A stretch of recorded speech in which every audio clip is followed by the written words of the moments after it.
Last வீடியோவில் பார்த்தீங்கன்னா நான் குலசாமி கோயிலில் வேலை பார்த்ததெல்லாம் போட்டிருப்பேன். இப்போ என்ன பார்க்க போகிறோம் அப்படின்னு பார்த்தீங்கன்னா, அந்த குலசாமி கோயிலில் எனக்கு திருவிழா வச்சுருக்காங்க. மே 1லேருந்து திருவிழா.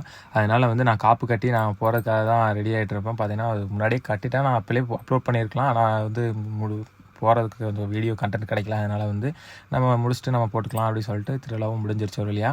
நல்லபடியாக முடிஞ்சிருச்சு. அதனால் நான் இப்போலேருந்து அப்படியே கொஞ்சம் ஆர்டராக போடுறேன். ஃபுல்லாகவே ஷார்ட்ஸாக தான் எடுத்து வச்சுருக்கனால ஃபுல்லாக ஷார்ட்ஸ்லேயே இறக்கிடுறாங்க. ஸோ எல்லாருமே எல்லாருமே இதிலேயே பார்த்துருங்க. ஷார்ட்ஸ்லேயே பார்த்துங்க. டக்குன்னு முடிக்கிற மாதிரி தான் போட்டிருப்போம். ஒரு நிமிஷத்துக்குள்ளேயே முடிஞ்சிடும். பார்த்தீங்கன்னா நானும் ஒரு வெற்றிகரமாக காப்பை கட்டி கோயில் திருவிழாவுக்காக வெயிட் பண்ணிட்டு இருக்கேங்க. அப்படியே வரும், நம்ம அப்படியே ஜாலியாக செலிப்ரேட் பண்ணலாம், நிறைய சொந்தக்காரங்களாம் வருவாங்க, பார்க்கலாம் அப்படின்ற ஒரு இதில் தான் இருந்துச்சு.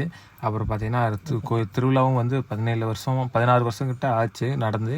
அதனால் வந்து நல்லா கிராண்டாக நடக்கும் அப்படின்னு தான் கிராண்டாக நடக்கும், நிறைய பேர் வருவாங்க, பூசெல்லாம் பார்க்கலாம் அப்படின்னு சொல்லிட்டு இது பண்ண தான் கடைசியில் பார்த்தீங்கன்னா ஊருக்கும் கிளம்பிட்டேன். மே 1னா 30ஆம் நாங்கள் கிளம்புறோம். நைட்டு ஒரு 3 மணிக்கெலாம் போய் ரீச் ஆகிட்டு பார்த்தீங்கன்னா லைட்டிங்லாம் சூப்பராக இருந்துச்சு. பார்த்துட்டு தூங்கிட்டேங்க.